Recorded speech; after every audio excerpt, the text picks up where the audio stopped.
الحمد لله الذي هدانا للإسلام والصلاة والسلام على سيدنا محمد خير الأنام الذي هو خاتم النبيين وسيد الأنام وعلى آله وأصحابه العظام إلى يوم القيامة. أما بعد، قال الله عز وجل في كتابه العظيم: ما كان محمد أبا أحد من رجالكم ولكن رسول الله وخاتم النبيين.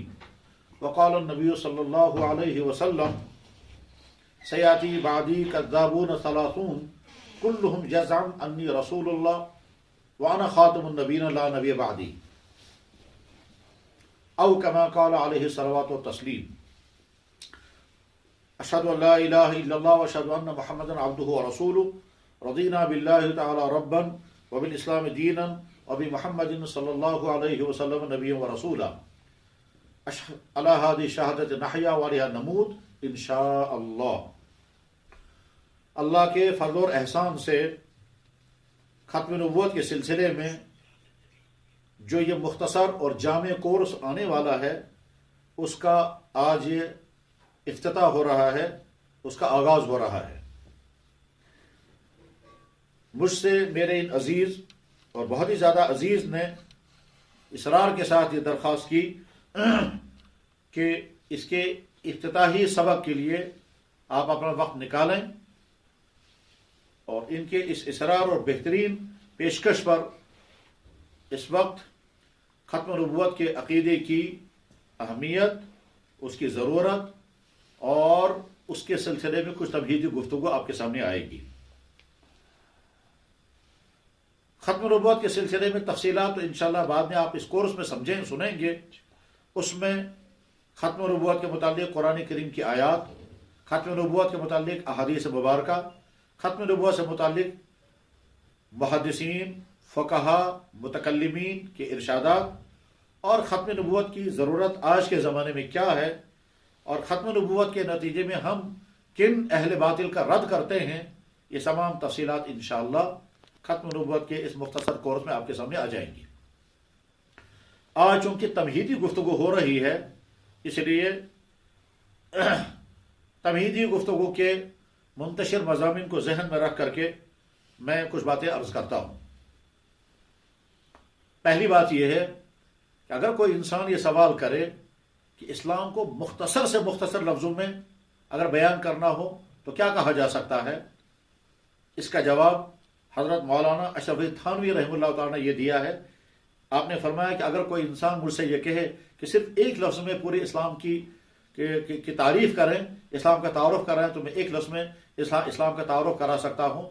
پھر حضرت نے فرمایا وہ ہے حق ادا کرنا. اسلام نام ہے حق ادا کرنا. اب حق ادا کرنا اللہ کا حق، نبی کا حق، قرآن کا حق، امت کا حق، آخرت کا حق، جب حقوق تمام کے ہیں تو حق ادا کرنے کا نام اسلام ہے.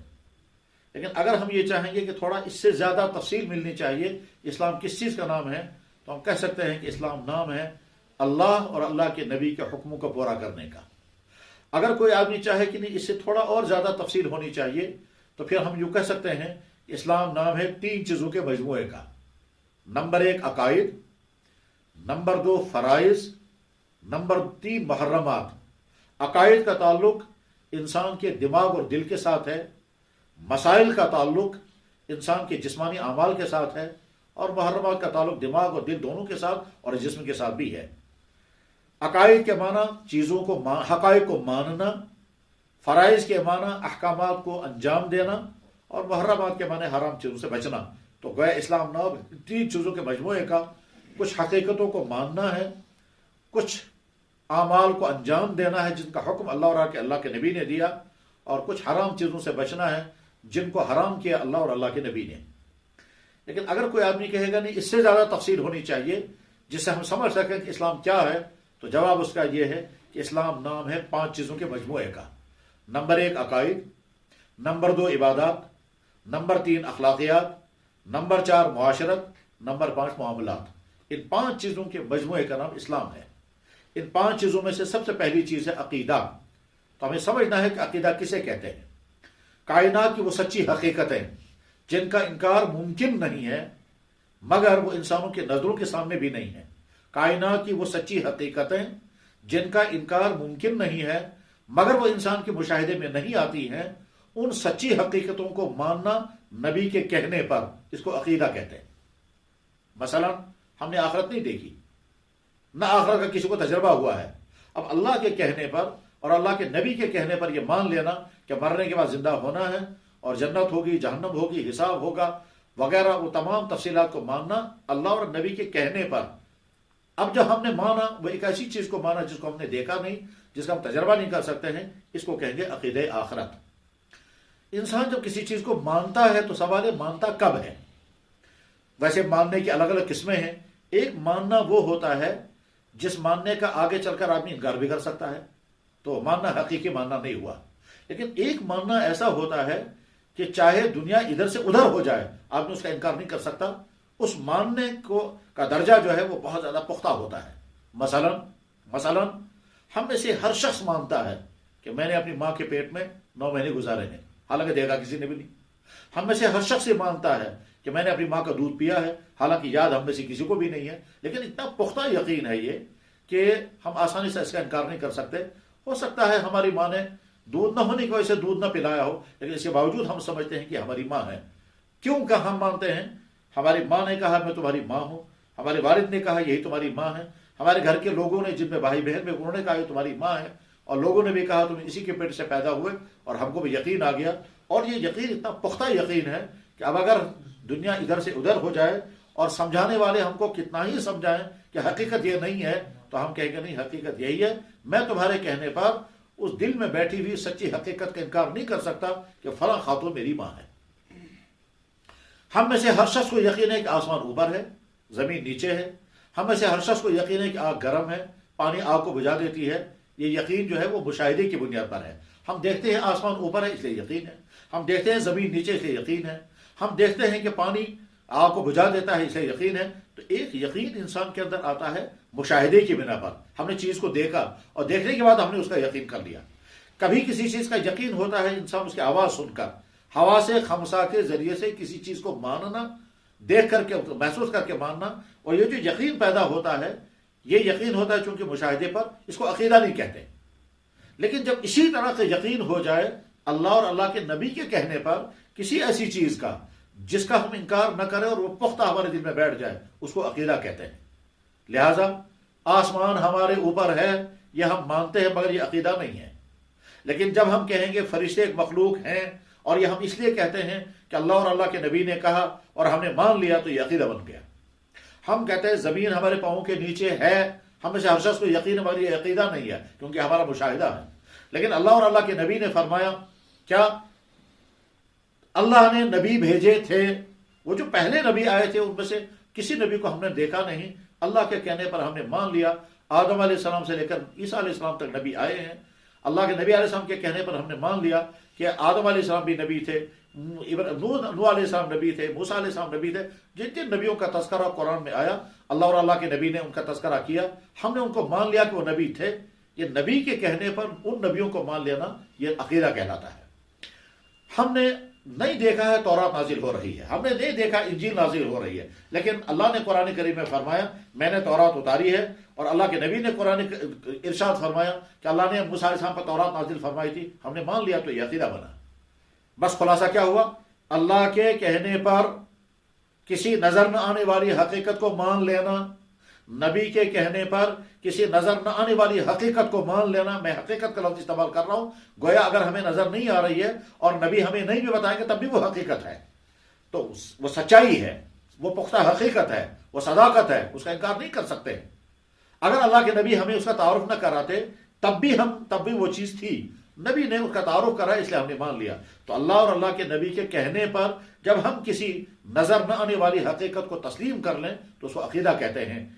اس عقیدے کا تعارف جب ہم کہتے ہیں تو آمنت باللہ وملائکتہ وکتبہ ورسلہ والیوم الآخر والقدر خیرہ وشرہ من اللہ تعالی والبعث بعد الموت، یہ عقیدوں کا بیان ہے مگر سارے عقیدے اس میں نہیں ہیں۔ عقیدے، تمام عقائد ایک مسلمان کے کیا ہونے چاہیے اس کی تفصیلات عقیدے کی کتابوں میں ہوتی ہیں، جیسے عقیدۃ الطحاوی۔ اب یہ عقائد شروع ہوتے ہیں اللہ کی ذات سے، اللہ کی ذات واحد، اللہ کی صفات، اللہ اپنی تمام صفات میں وحدہ لا شریک۔ پھر توحید کی قسمیں ہیں، توحید فی الذات، توحید فی صفات، توحید فی ربوبیت، توحید کی اقسام ہیں۔ اس کے بعد جب نبیوں کی ذات آتی ہے تو نبیوں کے متعلق عقیدے رکھنے ہوتے ہیں، مثلا جیسے ہمارا عقیدہ ہے کہ نبی انسان ہوتا ہے، مگر ہمارا عقیدہ یہ ہے کہ نبی گناہوں سے معصوم ہوتا ہے، ہمارا عقیدہ یہ ہے کہ نبی انسانوں کے ساتھ رہتا ہے اور اسی طرح سے وہ کھاتے بھی تھے، پیتے بھی تھے، کپڑے پہنتے تھے، ان کو دکھ بھی ہوتا تھا، انسانوں کی ضروریات بھی ان کے ساتھ جڑی ہوئی تھی، یہ ہمارا عقیدہ ہے۔ مگر ساتھ میں یہ بھی عقیدہ ہے کہ انسان نبی جو ہیں وہ تمام ان خامیوں، کوتاہیوں، خرابیوں سے پاک اور محفوظ ہوتے ہیں جو انسانوں میں ہوا کرتی ہیں۔ اس کو کہتے ہیں نبی بشری تقاضوں سے متصف ہوتے ہیں مگر نبی بشری کمزوریوں سے پاک ہوتے ہیں۔ ہر نبیوں کے مطابق ہر نبی صاحب حق، ہر نبی پر اللہ کی طرف سے وحی آتی تھی، ہر نبی پر کتاب نہیں آئی ہے مگر اللہ کا دین ان پر نازل ہوا ہے اور وہ گناہوں سے معصوم ہوتے تھے نبیوں کے متعلق۔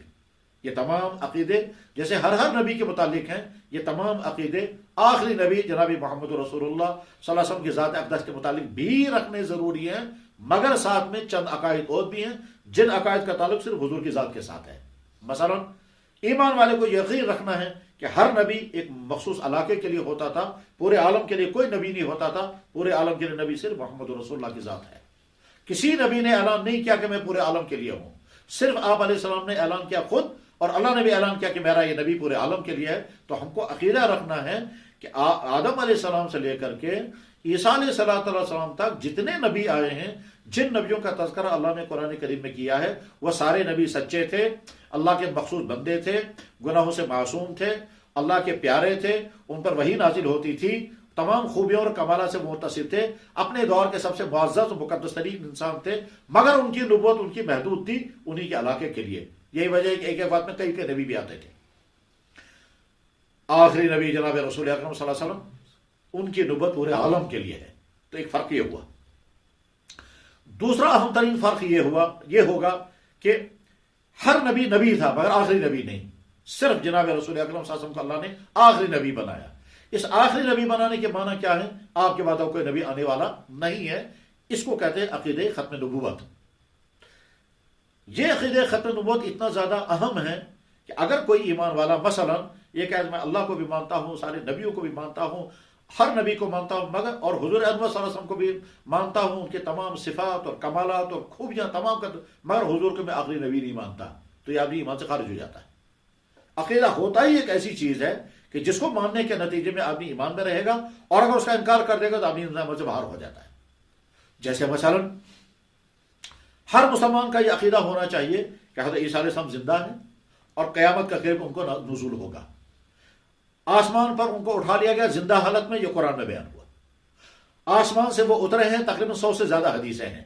اب اگر کوئی انسان انکار کرتا ہے کہ میں نہیں مانتا حضرت عیسیٰ علیہ السلام کو زندہ اٹھایا گیا، اور میں نہیں مانتا کہ عیسیٰ علیہ السلام آسمان سے زمین پر اتارے جائیں گے اور زمین پر اتریں گے، تو حیات عیسیٰ کا بھی انکار کرے کوئی اور نزول عیسیٰ کا بھی انکار کرے گا تو یہ آدمی کافر ہو جائے گا، کیونکہ اس نے قرآن کریم کی آیات کا، جن آیات کی تفسیر صحابہ سے لے کر آج تک تمام مفسرین کرتے آئے، اس کا انکار کیا ہے کہ عیسیٰ علیہ السلام کو زندہ آسمان پر اٹھایا گیا۔ قرآن کریم میں صاف ہے، اور قیامت کے قریب عیسیٰ علیہ السلام زمین پر اتریں گے۔ 100 سے زیادہ حدیثیں ہیں، جیسے کہ علامہ انور شاہ صاحب رحمہ اللہ تعالیٰ نے کتاب نقل لکھی تھی التصریح بما تواتر فی نزول المسیح، اس میں بیان ہی یہ کیا ہے کہ تقریباً 100 سے زیادہ احادیث ہیں۔ بلکہ علامہ عبد الفتاح غدہ جو مصر کے بہت بڑے محدث تھے اور حنفی تھے، انہوں نے اس میں مزید کچھ حدیثوں کا اضافہ کیا تھا۔ تو جو آدمی نزول عیسیٰ کا انکار کرتا ہے وہ چونکہ تقریباً 100 احادیث کا انکار کر رہا ہے، لہذا وہ کافر ہے۔ عقیدے کا انکار کرنے کی بنا پر آدمی کے ایمان چھن جاتا ہے۔ اسی طرح سے عقیدہ ختم نبوت، عقیدہ ختم نبوت کے معنی کیا ہیں کہ اللہ نے انسانوں کے لیے جو نبی بھیجے تھے، ہر نبی ایک قوم کے لیے، ایک علاقے کے لیے، ایک محدود وقت کے لیے، ان کا دین وقتی طور پر، ان کا دین محدود قوم کے لیے، ان کا دین ایک مخصوص علاقے کے لیے، ہر نبی آتا گیا اپنے اپنے وقت میں، اپنے اپنے ٹائم میں، اپنے اپنی قوم، اپنے اپنے خطے میں دین کا کام کرتا گیا اور اللہ کا دین ان تک پہنچاتا گیا، یہاں تک کہ جناب رسول اکرم صلی اللہ علیہ وسلم جب تشریف لائے تو آپ کو پورے عالم کے لیے نبی بنایا گیا، اور پورے عالم کے لیے نبی بنایا گیا اور ساتھ میں اعلان کر دے گا آپ آخری نبی ہیں، آپ کے بعد اب کوئی نبی آنے والا نہیں ہے۔ یہ اعلان قرآن کریم میں اللہ تعالیٰ شان نے فرمایا ما کان محمد ابا احد من رجالکم ولکن رسول اللہ وخاتم النبیین، اور خود جناب رسول اکرم صلی اللہ علیہ وسلم نے اپنے بارے میں بہت ساری حدیثوں میں فرمایا کہ میں آخری نبی ہوں، میرے بعد کوئی نبی آنے والا نہیں، انا خاتم النبیین، میرے بعد کوئی آنے والا نہیں۔ جیسے اللہ کے نبی نے فرمایا کہ ہر نبی ایک مخصوص قوم کے لیے آتا تھا اور میں پورے تمام دنیا کے انسانوں کے لیے نبی بن کر آیا۔ آپ نے فرمایا انما بعث النبیون فضلت علی الانبیاء بست، تمام نبیوں پر مجھے 6 چیزوں میں فضیلت دی گئی ہے، 6 ایسی چیزیں مجھے عطا کی گئی ہیں جو اور کسی نبی کو عطا نہیں کی گئی ہیں۔ ان 6 چیزوں میں سے آپ نے ارشاد فرمایا کہ ہر نبی کسی ایک قوم کے لیے بھیجا جاتا تھا اور مجھے تمام دنیا کے انسانوں کے لیے بھیجا تھا۔ انما بعث النبیون خاصۃ وانما بعث الی الناس عامہ وختم بها النبیون، جیسے آپ نے فرمایا کہ میں دنیا کے تمام انسانوں کے لیے نبی بن کر کے آیا، اسی طرح سے آپ نے فرمایا کہ مجھ پر نبوت کو ختم کر دیا گیا۔ مشہور حدیث ہے، آپ نے ارشاد فرمایا کہ میرے بعد 30 جھوٹے آئیں گے اور دعویٰ کریں گے کہ ہم نبی ہیں، خبردار یقین رکھنا میرے بعد کوئی نبی آنے والا نہیں ہے، میں آخری نبی ہوں۔ عقیدہ ختم نبوت قرآن سے بھی ثابت، احادیث سے بھی ثابت، صحابہ سے لے کر آج تک امت کے تمام طبقات، صحابہ، تابعین، فقہا، محدثین، متکلمین، صوفیہ، سیرت نگار، یہ تمام طبقات اس بات پر متفق ہیں کہ اللہ کے نبی محمد رسول اللہ صلی اللہ علیہ وسلم جیسے آپ نبی ہیں، آپ رحمت للعالمین ہیں، آپ سید الانبیاء والمرسلین ہیں، ٹھیک اسی طرح سے آپ خاتم النبیین بھی ہیں۔ آپ پر نبوت ختم ہو گئی، آپ کے بعد اب کوئی نبی آنے والا نہیں ہے، اور اگر عیسیٰ علیہ السلام دنیا میں تشریف لائیں گے تو نبی بن کر کے نہیں آئیں گے، وہ امتی بن کر کے آئیں گے۔ عقیدہ ختم نبوت کی اہمیت اتنی زیادہ ہے کہ سمجھانے والوں نے یہ کہا ہے کہ ہر نبی کو اللہ تعالیٰ شانوں نے نبوت کا لباس پہنایا ہے، اور ختم نبوت کا تاج صرف جناب رسول اکرم صلی اللہ علیہ وسلم کے سر مبارک پر ہے، اور کسی نبی پر کے سر مبارک پر یہ تاج نہیں ہے، یہ تاج صرف آپ کی ذات اقدس پر ہے۔ اللہ جل شانہ نے قرآن کریم میں آسمان پر چمکنے والے سورج کو بھی سراج کہا، اور جناب رسول اکرم صلی اللہ علیہ وسلم کو بھی سراج کہا۔ آپ جانتے ہوں گے، اور اگر نہیں تو جاننا چاہیے، کہ سورج کو دیکھ کر، اس کی توانائی، اس کی قوت کو دیکھ کر لوگوں کے عقیدے خراب ہوئے۔ کیا ہوا ہے؟ انسان دیکھتا ہے کہ انسان بچپن میں ہوتا ہے، جوان ہوتا ہے، بوڑھا ہو جاتا ہے، مر جاتا ہے۔ انسان آج طاقتور ہوتا ہے، کمزور ہو جاتا ہے تو ختم ہو جاتا ہے، لیکن یہ دیکھتا ہے کہ سورج نہ کبھی بوڑھا ہوتا ہے، نہ یہ مرتا ہے، نہ یہ کمزور ہوتا ہے، اسی کے ذریعے سے یہ زندگی چل رہی ہے، توانائی اسی سے آ رہی ہے، روشنی اسی سے آ رہی ہے، انرجی اسی سے آ رہی ہے، سبزیاں اسی سے تیار ہو رہی ہیں، لہذا لوگوں نے سورج کو پوجنا شروع کیا، سورج کا رب بنا دیا۔ قرآن تو صاف اعلان کرتا ہے کہ لا تسجدوا للشمس ولا للقمر، نہ سورج کو نہ چاند کو پوجو، اس کو پوجو جو سورج و چاند کو بنانے والا ہے۔ لیکن سورج کی اس طاقت کی بنا پر لوگ دھوکے میں پڑ گئے کہ سورج تو خدا ہے، اس لیے لوگ سوریہ نمسکار کرتے ہیں۔ سورج کی حالت کیا ہے کہ کائنات میں اندھیرا چھایا ہوا ہے، ستارے چمک رہے ہیں مگر اندھیرا ختم نہیں ہوا، چاند چمکنے لگا مگر اندھیرا ختم نہیں ہوا، لوگوں نے اپنے اپنے طور پر طرح طرح کی روشنی کے انتظامات کیا مگر اندھیرا ختم نہیں ہوا۔ لیکن جب سورج آنے والا ہوتا ہے تو اندھیرا سورج کے آنے سے پہلے رخصت ہو جاتا ہے، اور جو ہی سورج چھا جاتا ہے اس کے بعد پھر زمین کے کوم تک اندر روشنی پہنچ جاتی ہے، اندھیرا کہیں باقی نہیں رہتا۔ سورج کی خاصیت یہ ہے، سورج چمکتا ہے تو پورے عالم پر چمکتا ہے، اور کسی جگہ کو یہاں تک کہ ایسٹرونومی میں سولر سسٹم کا پورا نظریہ قائم کیا گیا، پوری تھیوری بنائی گئی کہ سورج ہی کے گرد تمام سیارے گھوم رہے ہیں، چاہے وہ نیپچون ہو، چاہے وہ پلوٹو ہو، چاہے جو بھی ہو، سورج مرکزی نقطہ ہے اور اس کے چاروں طرف تمام سیارے گھوم رہے ہیں، اور دنیا میں زندگی اگر ہے تو سورج کے ذریعے سے ہے، سورج کے ذریعے لائٹ، سورج کے ذریعے وغیرہ۔ جیسے اس سورج کو قرآن نے سراج کہا، جناب رسول اکرم صلی اللہ علیہ وسلم کو قرآن نے سراج ہی کہا۔ دنیا میں انسانوں کی ہدایت کے لیے اللہ نے نبی بھیجے، ایک نبی ایک علاقے میں، یہ ایسا ہے جیسے ایک علاقے میں ایک ستارہ چمک رہا ہے، دوسرا نبی دوسرے علاقے میں، تیسرا نبی تیسرے علاقے میں، لیکن پورے عالم میں کسی نبی کی روشنی نہیں پھیلی، یہاں تک کہ بعد میں اللہ نے فیصلہ کیا اپنے آخری آفتاب بھیج دیتا ہوں، وہ آفتاب پورے عالم کے لیے روشنی ہوگا۔ چنانچہ جناب رسول اکرم صلی اللہ علیہ وسلم کو قرآن نے کہا، یا جو نبی انا ارسلناک شاہدا ومبشرا ونذیرا وداعیا الی اللہ باذنہ وسراجا منیرا۔ قرآن نے آسمان پر چمکنے والے سورج کو بھی سراج کہا، اور جناب محمد رسول اللہ صلی اللہ علیہ وسلم کو بھی سراج کہا، اس آسمان پہ چمکنے والے سورج کے بعد کسی روشنی کی ضرورت نہیں ہے، یہ اکیلا تمام کے لیے روشنی ہے اور کہیں اندھیرا باقی نہیں رہ سکتا ہے۔ ٹھیک اسی طرح سے محمد رسول اللہ کے دنیا میں تشریف لانے کے بعد نہ پہلے کسی نبی کے اب دین کی ضرورت رہے اور نہ آئندہ کسی اور نبی کے آنے کی ضرورت ہے۔ عقیدہ ختم نبوت قرآن سے ثابت، تفصیلات انشاءاللہ بعد میں آئیں گی۔ عقیدہ ختم نبوت احادیث سے ثابت، تفصیلات بعد میں آئیں گی۔ اس پر ہزاروں کتابیں لکھی گئی ہیں جن کتابوں سے آدمی استفادہ کر سکتا ہے، اور عقیدہ ختم نبوت دین اسلام کے ان عقائد میں سے ہے جن عقائد کی وجہ سے دین اسلام قیامت تک محفوظ ہے، اور اگر عقیدہ ختم نبوت نہیں ہوگا تو کچھ ہی عرصے کے بعد اسلام ختم ہو جائے گا۔ اس لیے کہ اگر عقیدہ ختم نبوت نہ ہوتا تو اس کے معنی ہے کہ ہمیں 2 منٹ کے لیے ہم تسلیم کر لیتے ہیں امکان ہے کسی اور نبی آنے کا، جو ہی دوسرا آئے گا تو اسلام ختم ہو جائے گا اور لوگ اس کے ماننے والے بن جائیں گے۔ تو عقیدہ ختم نبوت در حقیقت اسلام کو بچانے والا عقیدہ ہے۔ اسی لیے ہمارے بزرگوں کا مزاج اس سلسلے میں بہت زیادہ حساس تھا کہ وہ برداشت نہیں کر سکتے تھے اس بات کو کہ عقیدہ ختم نبوت کہیں زد آ جائے اور ہم خاموش بیٹھ جائیں۔ آپ کو معلوم ہونا چاہیے حضرت علامہ انور شاہ صاحب رحمۃ اللہ علیہ فرمایا کرتے تھے کہ میں نے زندگی میں دین کا اگر کوئی کام کیا ہے، کسی کام پر مجھے بھروسہ ہے یا نہیں، کسی کام کا مجھے اجر ملے گا یا نہیں، لیکن عقیدہ ختم نبوت کے متعلق جب میں نے جو محنت کی ہے اس پر ضرور اللہ تعالیٰ شاہ میری مغفرت فرمائیں گے۔ اور بعد میں جب حضرت شاہ صاحب رحمہ اللہ تعالیٰ کی وفات ہو گئی تھی اور مرزائیوں کے خلاف انہوں نے مقدمہ لڑا تھا بہاولپور میں اور بہت عالمانہ بحث کی تھی 1 ہفتے تک، اور یہ فرمایا تھا کہ اگر میرے مرنے کے بعد اس مقدمے کا فیصلہ ہوا تو میرے قبر پر آ کر کے خوشخبری سنانا۔ چنانچہ ان کے ایک بزرگ گئے تھے ان کے قبر پر اور قبر پر جا کر ان کی قبر پر جا کر کے سنایا۔ اب کیا کس طرح سے ان تک یہ آواز پہنچے واللہ عالم، واللہ عالم، لیکن بعد میں کسی نے ان کا خواب میں دیکھا، فرمایا عقیدہ ختم نبوت کی حفاظت کرنے کے نتیجے میں اللہ نے میری نجات ہو گئی اور مجھے بخش دیا گیا۔ شاہ صاحب رحمۃ اللہ علیہ کے اس جملے سے ہم سمجھ سکتے ہیں عقیدہ ختم نبوت کی اہمیت کتنی ہے۔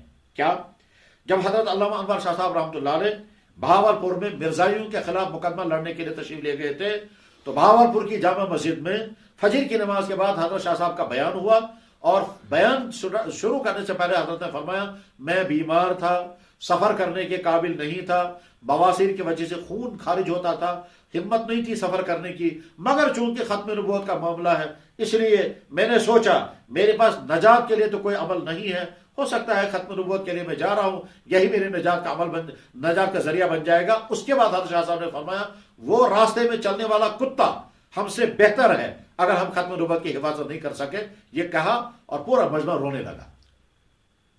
فرمایا راست گلی کا کتا ہم سے بہتر ہے اگر ہم ختم نبوت کی حفاظت نہ کر سکے۔ عقیدہ ختم نبوت کی اہمیت اس وجہ سے بھی ہے کہ آپ دنیا کی تمام قوموں کو یہ کہہ سکتے ہیں کیا کہ دنیا کے تمام مذاہب غلط ہیں، باطل ہیں، حق ایک ہی دین ہے اور وہ ہے اسلام۔ اس لیے کہ جناب محمد رسول اللہ صلی اللہ علیہ وسلم کے نبی ہونے کا اعلان ہر مذہب میں ہوا۔ حضرت موسیٰ علیہ السلام نے ان کے نبی ہونے کا اعلان کیا، حضرت عیسیٰ علیہ السلام نے نبی ہونے کا اعلان کیا، حتیٰ کہ قدیم ہندوستان میں بسنے والی قومیں اور ان قوموں کے پاس جو ان کی مذہبی کتابیں تھیں وید وغیرہ، ان کتابوں میں بھی جناب رسول اکرم صلی اللہ علیہ وسلم کے متعلق اتنی واضح پیشن گوئیاں، اتنی قطعی باتیں ہیں کہ ان پیشن گوئیوں کا مصداق حضور کے علاوہ ہو ہی نہیں سکتا کوئی۔ پیدائش کہاں ہوگی، نام کیا ہوگا، والد کا نام کیا ہوگا، والدہ کا نام کیا ہوگا، سفر کدھر کریں گے، کھانا پینا ان کا کیا ہوگا، دودھ ان کا کھانا پینا ہوگا، اونٹی ان کی سواری ہوگی، ان کے ماننے والے لوگ کیسے بن جائیں گے، ان کا انداز کیا ہوگا، ایک ایک چیز ویدوں کے اندر موجود ہے اور اس پر باقاعدہ کتابیں لکھی گئی ہے۔ اور ان میں بھی یہ لکھا کہ وہ آخری نبی ہوگا، انتم سنسکار، جیسے کہتے ہیں اسی طرح سے کہتے ہیں کہ انتم کل اوتار، آخری نبی ہوگا۔ جیسے انتم سنسکار کرتے ہیں آخری رسوم، اسی طرح سے نبی علیہ السلام کو کہتے ہیں کہ آخری نبی ہوگا، انتم میسنجر، آخری نبی۔ جناب رسول اللہ صلی اللہ علیہ وسلم کے آخری نبوت ہونے کا تقاضا یہ ہے کہ اب اسلام قیامت تک کے لیے محفوظ۔ یہی وجہ ہے حضرت موسیٰ علیہ السلام پر اللہ کا دین نازل ہوا مگر محفوظ نہیں رہا۔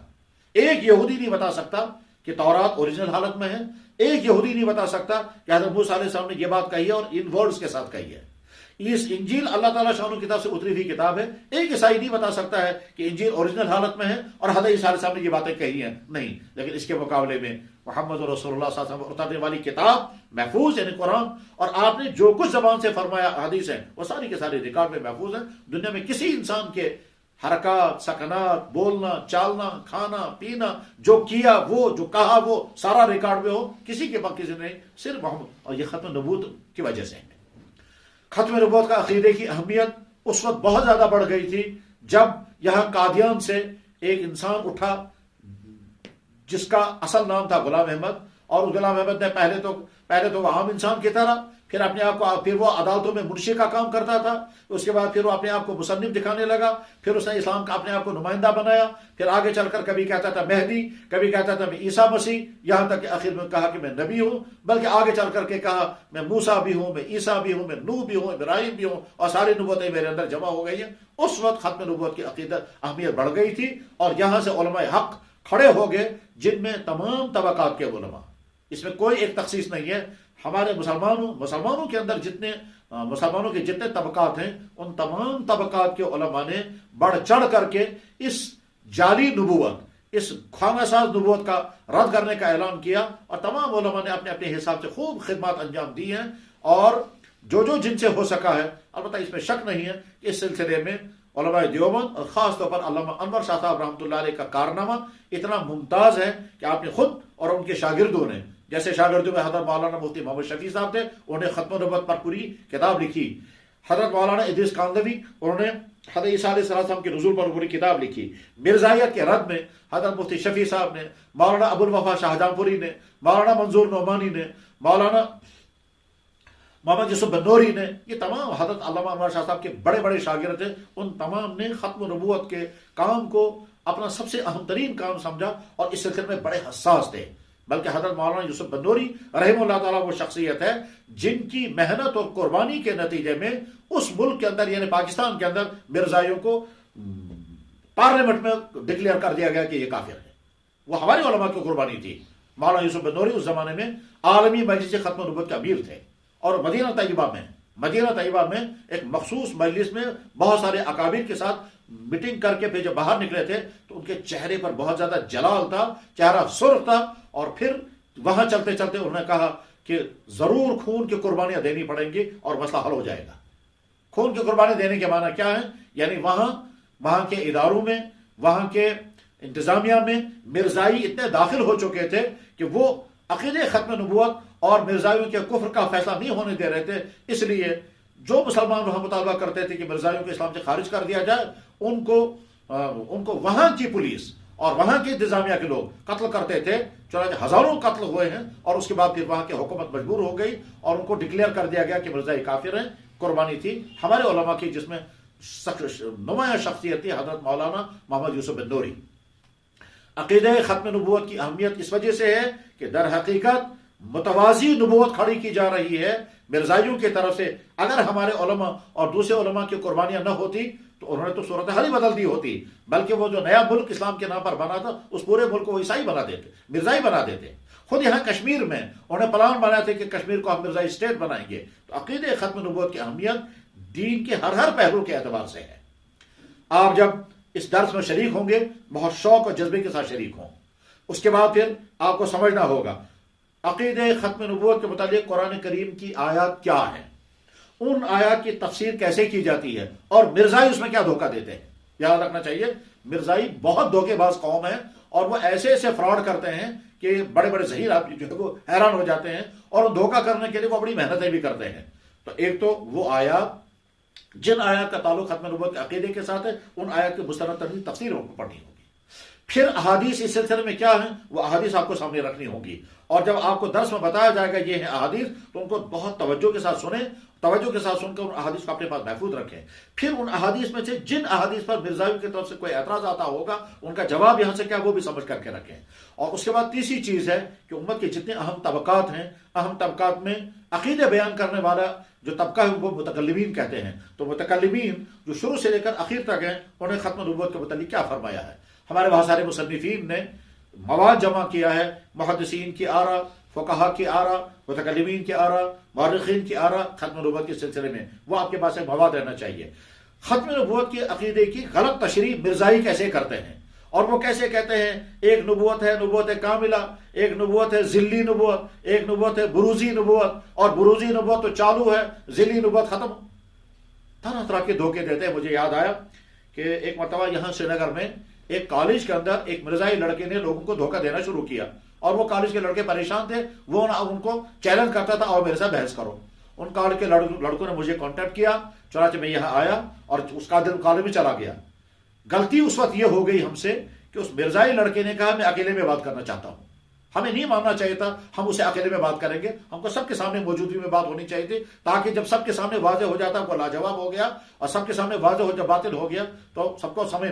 لیکن اس نے مطالبہ کیا کہ میں اکیلے میں بات کرنا چاہتا ہوں، اس کی رعایت میں نے سوچا ہو سکتا ہے اللہ تعالیٰ شان اس کی ہدایت عطا کریں گے، باقی تمام لڑکوں کو باہر بٹھا دیا، اب اسے بات شروع کی۔ تو اس نے پہلی بات کہی کہ دیکھیے نبوت رحمت ہے یا لعنت؟ تو میں نے کہا نبوت رحمت، اور جو ہی اس نے کہا نبوت رحمت ہے میں سمجھ گیا آگے کیا کہنا چاہتا ہے یہ۔ میں نے کہا آپ کہتے ہیں نا نبوت رحمت ہے، یقیناً نبوت رحمت ہے۔ اس نے کہا رحمت چالو رہنی چاہیے، بند ہو جانی چاہیے۔ میں نے کہا یہ مجھے معلوم ہے، مرزائی ہمیشہ یہی کہتے ہیں نبوت رحمت ہے، نبوت ختم نہیں ہونی چاہیے، نبوت چالو رہنی چاہیے۔ بہت اچھا، اگر نبوت کو چالو رکھنا ہے تو مرزا قادیانی کے بعد جب جموں کے ایک گجر نے دعویٰ کیا تھا میں بھی نبی ہوں، تو مرزا قادیانی نے اس کو کیوں کہا تھا تم کافر ہو؟ پھر وہ نبوت چالو رہنی چاہیے۔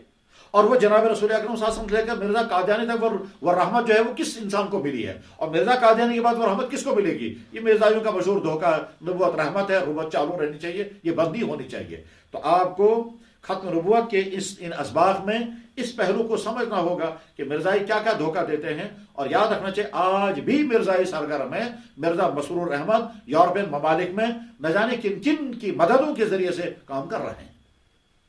ویسے بھی اس میں کوئی شک نہیں ہے کہ مرزا غلام محمد قادیانی انگریزوں کا کھڑا کیا ہوا انسان تھا، اس کو کہتے ہی تھے انگریز کا خود کاشتہ انسان، خود کاشتہ نبی۔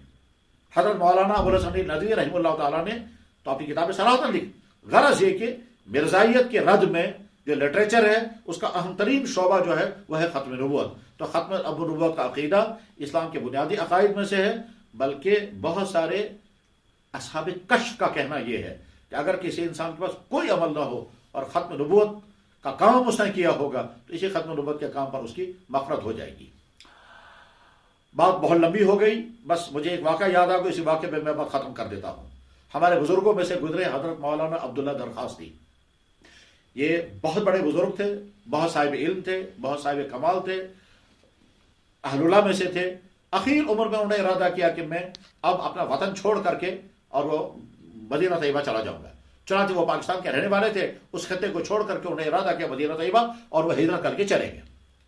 ان کے مریدین، ان کے شاگرد، ان کے متوسلین، ان کے چاہنے والے، ان کے علاقے کے لوگ بہت تمنا کرتے تھے کہ حضرت نہ جائیں، مگر حضرت نے طے کر دیا کہ مجھے جانا ہی جانا ہے، اس لیے لوگوں کی نہیں چلی اور حضرت روانہ ہو گئے، پہنچ گئے مدینہ طیبہ۔ کافی دنوں وہاں رہے۔ ظاہر مدینہ طیبہ کی زندگی